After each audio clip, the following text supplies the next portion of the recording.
నమస్తే భిక్షపతి గారా? నమస్కారం. నమస్తే. మీది ఏ ఊరు? ఉప్పరపల్లి. ఓకే. ఏ మండలం వస్తుంది? వర్ధనపేట. వర్ధనపేట్. రైట్. ఇప్పుడు నువ్వు అప్సా ఎన్ని సంవత్సరాల నుంచి వాడుతున్నావు ఇది? 5 సంవత్సరాలు అవుతుంది. అవునా? ఏ పంటలో వాడుతావు? అన్ని పంటలు వాడతాను. మొక్కజొన్న, మిర్చికి, మిర్చి, వరి. వరి, ఇంకా ఈ 3 పంటలు వేస్తావు నువ్వు? మేము వేసేది 3. ఇప్పుడు నీకు అంటే పంటలలో ఇన్ని పంటల్లో వాడుతున్నావు కదా, నీకు అంటే అప్సా ఎందుకు వాడుతున్నావు అసలు? ఇప్పుడు మిర్చికి కొడితే మాత్రం పూత అనేది మంచిగా ఆపింది, దిగుబడి మంచిగా అనిపించింది, బాగా పని చేసింది. అంటే ఇప్పుడు పత్తి కూడా మంచిగా పత్తి కూడా స్ప్రే చేసినా మంచిగా అనిపించింది. అట్లా వరి వరి కూడా అంతే. వరి అందరూ వేరే తిరుగుంటే మాది మంచిగా వచ్చింది. అవునా? నీకేమన్నా ఎక్కువ వచ్చినాయి వడ్లు? వడ్లు ఎక్కువ వచ్చినాయి, గట్టితనం కూడా ఉన్నాయి. అంటే దిగుబడి ఎక్కువ వచ్చింది, వజన్ ఎక్కువ వచ్చింది. అంటే ఊసపోవట్లేదు. అంటే పోతా అడగానే వడ్లు అయితే వడ్లు వజన్ వస్తున్నాయి. వేరే వాళ్ళ పక్క పండు దీనికి డిఫరెన్స్ చూసినాడు. ఒకటే అన్ని ఒకటే అంటే వాడతారు. Okay okay. ఇప్పుడు వడ్లు తీసుకుంటే మీకు అంటే మామూలుగా పండిస్తే ఒక ఎకరానికి ఎన్ని బస్తాలు వస్తాయి? ఎకరా అంటే ఇప్పుడు ఈ బాస్మతి పెట్టినాడు అందరికంటే మాది వెయిట్ మంచిగా వచ్చినాయి.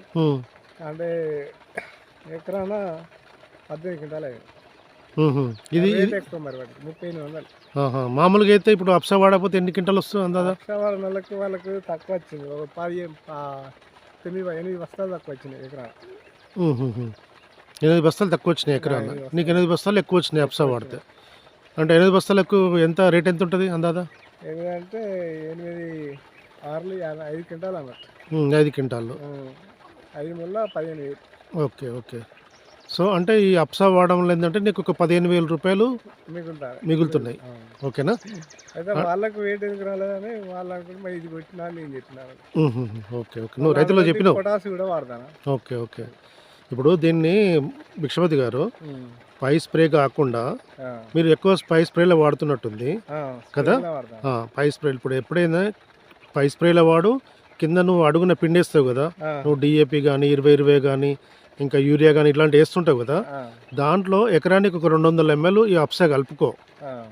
నువ్వు కావలిస్తే నీ యొక్క ఆ డిఏపిని తగ్గించుకో, ఒక బస్తా వేసే దగ్గర 30 బస్తా వేసుకో నీకు. అట్లా నీకు ఏంటంటే భూమికి కెమికల్ అనేది తక్కువ పోతుంది, నీకు పంట మంచుకుంటుంది, భూమి బాగుంటుంది. అట్లా నీకు ఖర్చు కూడా తగ్గుతుంది అన్నట్టు. అట్లా చేసుకో. నువ్వు మామూలుగా ఏదైనా పిండి నువ్వు పిండిలో వాడు.